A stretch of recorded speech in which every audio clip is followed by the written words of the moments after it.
Another great solution is multiple smaller units.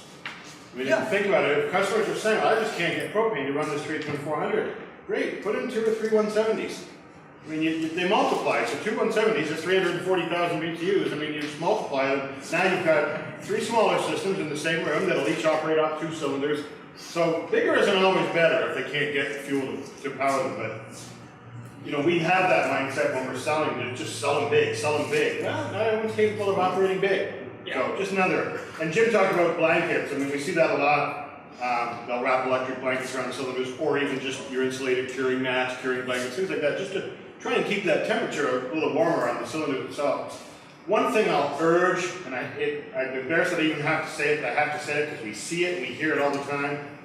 Please don't ever go up to propane cylinders with a propane torch and heat them up to try and vaporize them quicker. And that sounds crazy, you're laughing. Man, it happens all the time. It's not the way to do it, so that's not how you want to sell it. I've also heard of people, I've heard of that, and I've also heard of people taking the 100-pound cylinder and tipping it over. Now when you put the liquid, okay, you got a 100-pound cylinder that's chest high. Now the liquid's down here, right? I've been using this propane now for a day or so. And my liquid level in that propane cylinder has dropped from here down to here, let's say, right? Well, I don't want to exchange my cylinder yet. Oh, right idea. I'm going to take that cylinder and I'll tip it over. I'll lay it on its side. Okay, now what's going to happen here? Well, number one, liquid might enter the regulator. That's not good, because then you're going to get a big freeze up. Your regulator is just going to discontinue flowing the gas. You'll put that liquid of the cylinder in more of a surface contact with the outside surface of that cylinder, so yeah, it's going to vaporize. Okay, so far so good. What else? Oh yeah, all cylinders have contamination at the bottom. You know, gas supply companies never want to hear that. No, our propane is perfectly clean. Over a period of time, that stuff collects in the bottom of the cylinders, and it's from the compression process. And where they make this propane gas, put it, I should say, the liquid, and put it into a cylinder.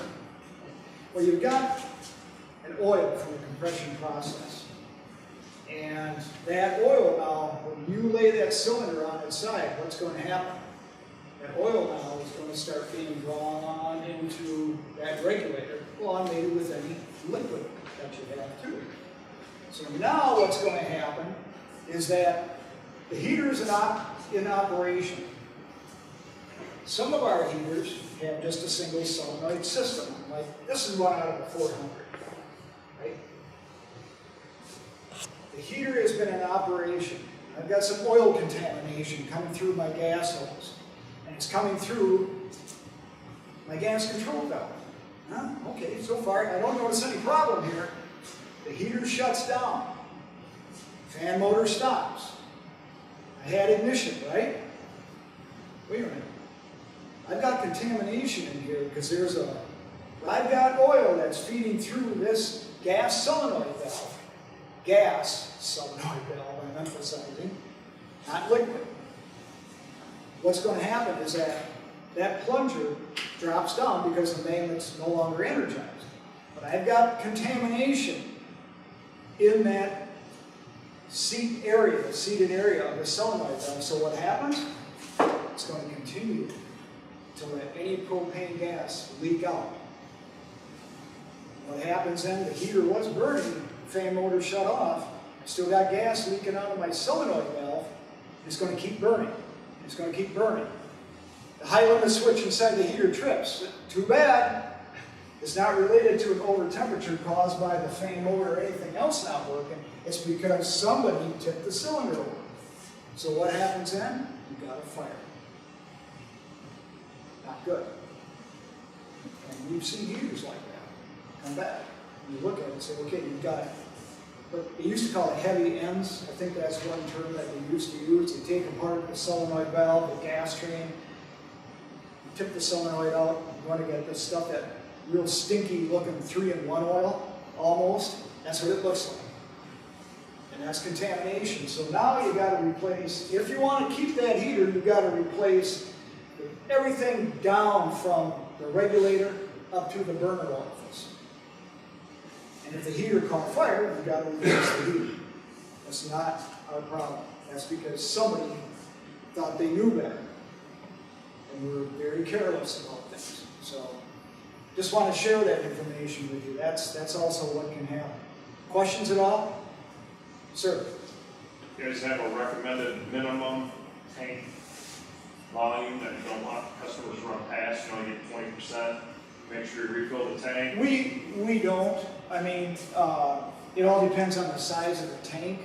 You know, looking at these charts and so forth, I would probably have to say, yeah, and depending upon what you're drawing against that thing, you probably have to say, yeah, you get down to 20%. You're starting to get into that little area where there's a lot of question, all right? You're going to notice the BTU drop big time. You start getting down into maybe, depending on the heater, the size of the tank, yeah, it was running great, and the burner flame's getting smaller and smaller and smaller. Well, that's going to be a hint. Let's change the cylinder or the tank supply system. We don't have a minimum, you know, what's that threshold? We don't have one. We depend upon this, a chart like this, to help dictate to the end user what they should and shouldn't use. And I think a lot of that would be taken care of in handling your question if they go to a big enough tank to begin with. Are there gauges on larger tanks?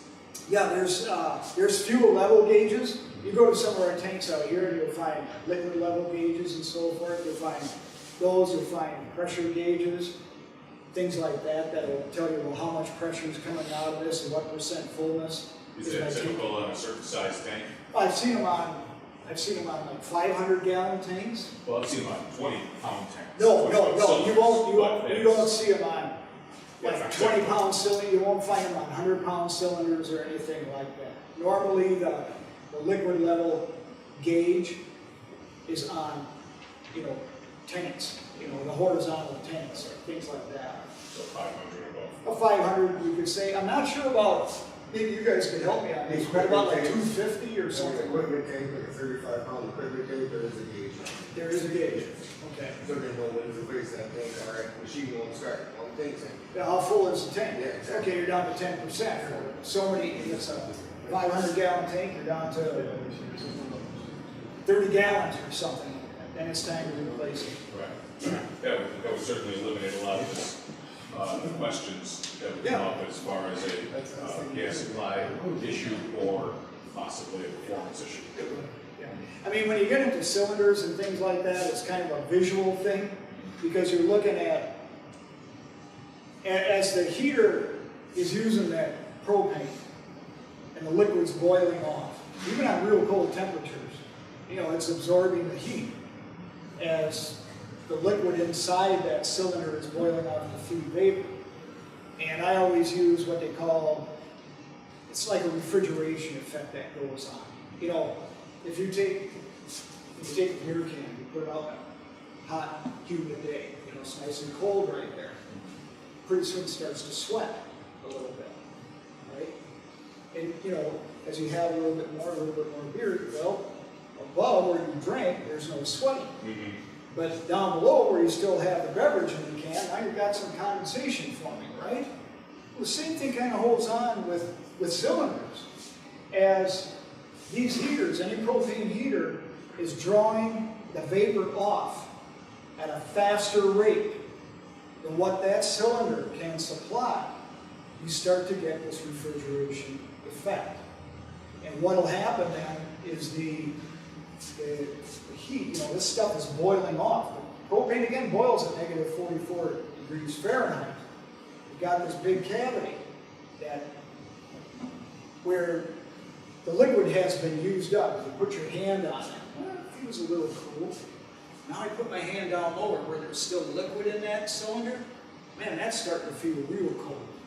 Well, I still got, I can kind of see that condensation level right there. I still got some to feed my Premier 170 here. All right? Boy, I'm starting to see, as I use that up, as they use more and more propane vapor, the liquid is boiling off, generating it, but as I'm using it, that liquid level is dropping and dropping and dropping.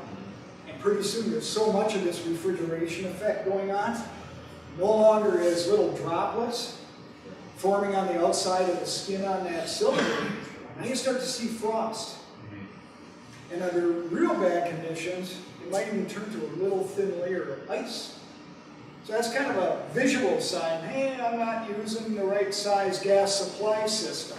Maybe and depending upon the size of the appliance, maybe I need to use a couple of cylinders. And that's okay. You can use a couple 100-pounders, or maybe 3 100-pounders. Now, if you do that, though, the problem, everybody has this sheet in front of them. Or can you find that sheet, guys, please? Hey, Jen, let me ask you a question quick. What about forklift propane? Can I use those? No. That has, if I remember correctly, that has a different type of connection on it. Yes. Yeah. That's what I was talking about, the different things. Yeah. It's a different type of connection, and thanks for bringing that up. Because you got that question quite a few times, and you guys tell them, no, it's a different type. Yeah, it's got propane in it, but the connection type is different. Our heaters, and everybody's seeing this, you know, everybody's seeing these regulators like this, you know, they use this POL thing like this, that's threaded into the inlet. Well, that's a left-handed thread. I forget what they call it. It's a certain type of AGA thread, I think, is what they call it. Well, that doesn't fit to a propane cylinder gas supply system. So you have to marry the right tank to the right regulator to the right heater. And while I'm discussing that, yeah, I've got one of your tradesman 400 heaters right here, and I put it on my Premier 80 dual fuel heater. Now my Premier 80 dual fuel heater that was working isn't working anymore. Don't think that a regulator is a regulator is a regulator. They all regulate gas down from a real high pressure. It could be anywhere from 50 pounds, 20 pounds of pressure, up to 150 pounds of pressure. They're all designed to do that. But it depends too upon what the pressure is, the capacity of what this regulator is, what the outlet pressure setting is, and so forth. This has, I think, like a 500,000 or 600,000 BTU capacity on it. And it's set to a 5.2 PSI outlet pressure, which is great for that heater. It's got capacity and it's got the right pressure setting.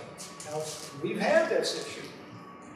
We've seen people that have taken, or talked to people that have taken a higher pressure regulator and thrown it on one of these Premier style heaters.